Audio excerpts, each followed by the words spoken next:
Okay. This is Julia and Isabelle, and a very impromptu little video. Julia is going to tell us all about Isabelle's birth about 5 months ago and her classes beforehand. So over to you. Thank you.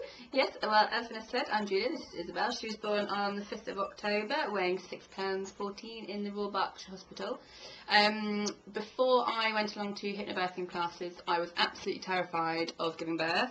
I even went so far as to ringing up the Portland Hospital in London to find out how much it would cost to have a planned C-section, which the answer was about 10 grand, and my husband said no. So I didn't get to do that, but Plan B. But thank goodness I didn't.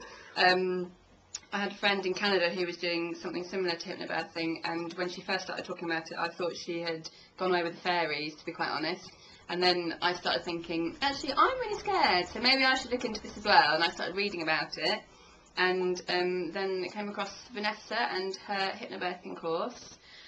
I think probably I was quite sceptical about what would happen, and my husband was quite sceptical as well. That's definitely, I should have that.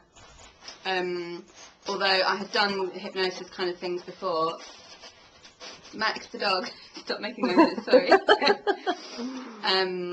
This is what happens in home videos. The first day, my fear was definitely reduced, but I wouldn't say it had gone away on the first day. I did some private work with Vanessa with some, because I had some personal issues around the whole thing, and after I had seen Vanessa and the second day, I was like a changed woman. I had not really enjoyed my pregnancy, having had one thing after another, but by the end of it, I enjoyed my pregnancy much more. I bonded with her much more when she was in tummy, and the hypnobirthing classes gave me the tools that I needed in order to have the birth that I wanted. By the time the birth arrived, I didn't get the birth that I wanted because the little munchkin had turned back to back. And as is quite well known, back-to-back births are quite notoriously long and rather more painful. Although I'm not allowed to use the word pain. It's alright. Sorry, not painful, but harder to cope with. Yeah, harder to cope with than ordinary births. So I gave birth to her naturally with von 2's delivery. And I did the whole thing on gas and air, which I was very proud of. Fantastic. Because it was quite hard work. And I also, because it was back-to-back birth, meant that I probably didn't use as much of my hypnobirthing as I would have liked to have done, because you don't get the time in a back-to-back birth to think about it. You don't get the breaks between the contractions, do you? So, but I think without hypnobirthing, I would have definitely had an epidural. I probably ended up with a C-section, because I think it was the breathing techniques and the ability to cope with it better, the ability to trust in my body. I can remember at one point saying it got a little bit scary, and I can remember thinking to myself, my body knows what it's doing, let my body do what it wants to do naturally. And I remember thinking about myself, and it calmed me down. And I did do it, and with a little bit of help, she arrived, and it was a fantastic experience. Even though it was back-to-back, and it wasn't what I had planned, it was wonderful. It wasn't quite textbook. It wasn't textbook, but it was still amazing, wonderful. and I definitely want to do it again. Which is great. Yay! That's the thing, isn't it? You know, when something doesn't quite go according to plan, it's feeling that you can make a calm decision and make the best choice for the best outcome, which is what you and Darren actually did for Isabelle's birth. And how's Isabelle been as a baby?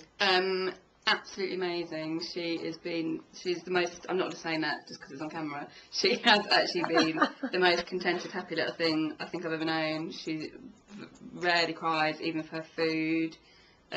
She's got 2 teeth now, we've had a few weeks where she's been less calm than normal, but still she's been a little joy. Yeah, it's quite cool. And I do think that's all interlinked with hypnobirthing.